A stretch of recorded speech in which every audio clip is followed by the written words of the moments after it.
If you spill some water here, it'll eventually make its way to the Pacific Ocean. If you spill some water here, it'll eventually make its way to the Atlantic Ocean. But if you spill some water here, it'll end up in, one of the two. But you have no way of knowing which because, oopsie doopsie, you just spilled some water into America's most special river, North Two Ocean Creek in northwest Wyoming.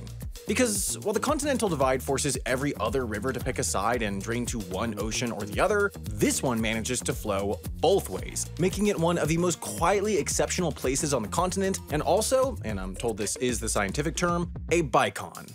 Water that falls in North America will eventually make it to one of four places: the Pacific Ocean, the Atlantic Ocean, the Arctic Ocean, or the Great Basin.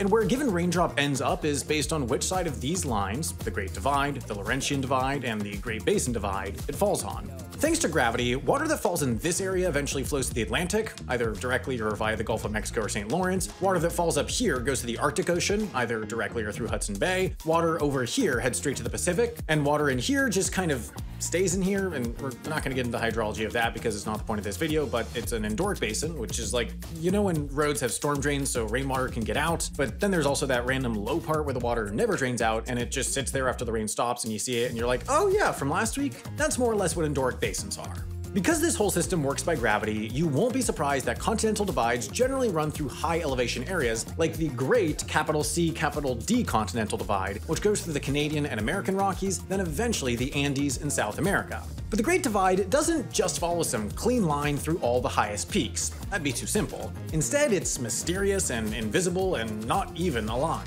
There are a few endorphic basins along the Continental Divide, so the line sort of widens around them since water there doesn't drain anywhere. It also widens around a couple lakes that straddle it and have outflows in both directions, namely Isa Lake and also somehow Wyoming, and another one called Committee's Punch Bowl in Canada, which, yes, means that if you spike Committee's Punch Bowl, you will also spike both the Atlantic and Pacific Oceans, which you should not do. Believe me, I've tried, and neither the fish involved or the US Fish and Wildlife Service like to party as much as I hope they would. All this to say, draining to neither ocean, very much a thing. Draining to two oceans because you're a well-placed lake, not a common thing, but a thing. Being a river that sends a consistent flow of water to two oceans thousands of miles away from each other, very much not a thing, except for in the one random spot where it is. North Two Oceans Creek, which is presumably named after its founder, John Francis North Two Oceans, runs through Bridger-Teton National Forest specifically, and reaches an alpine meadow called Two Ocean Pass, which is presumably named after the fact that a creek there flows to two oceans. Here, at the so-called parting of the waters, the creek meets a rocky point in the land that sends a bunch of the water onward to Pacific Creek and a bunch on to Atlantic Creek. I wish I could tell you what these creeks were named after, but literally nobody knows. Which direction water randomly splashes towards at some rocks here will decide which of the two extremely long and extremely different journeys it will take. Water in Pacific Creek will eventually meet the Snake River, Snake Pass, Idaho Falls, then meet the Columbia River and walk the line between Oregon and Washington until it hits the Pacific Ocean, having traveled 1,353 miles or 2,177 kilometers to get there.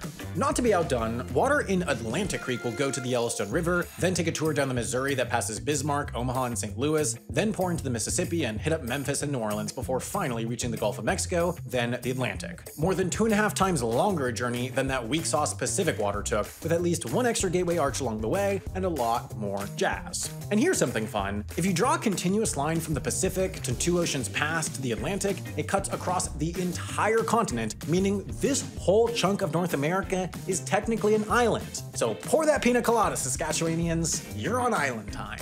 Now, if you were to ask a civil engineer how hard it is to move water across the Continental Divide, they would break out into a cold sweat because the answer is very.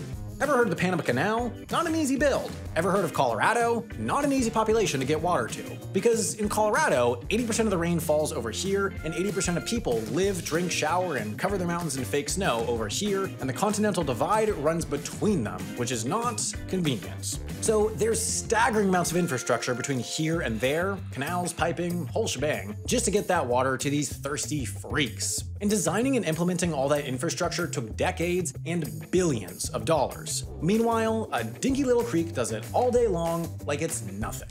And the whole situation gets even wackier in the spring when all of Two Ocean Pass floods and the water is deep enough that the fish can just casually swim from the Pacific watershed to the Atlantic. You know, the thing all those colonizers were so desperate to do a few hundred years ago. There may not be a Northwest Passage for cutthroat Europeans, but there is, as it turns out, one for the Yellowstone cutthroat trout, a fish that historically lived more over here and whose ability to somehow also be living in Yellowstone Lake was an ecological mystery until someone realized that they could have bopped over there through Two Oceans Pass some 14,000 years ago.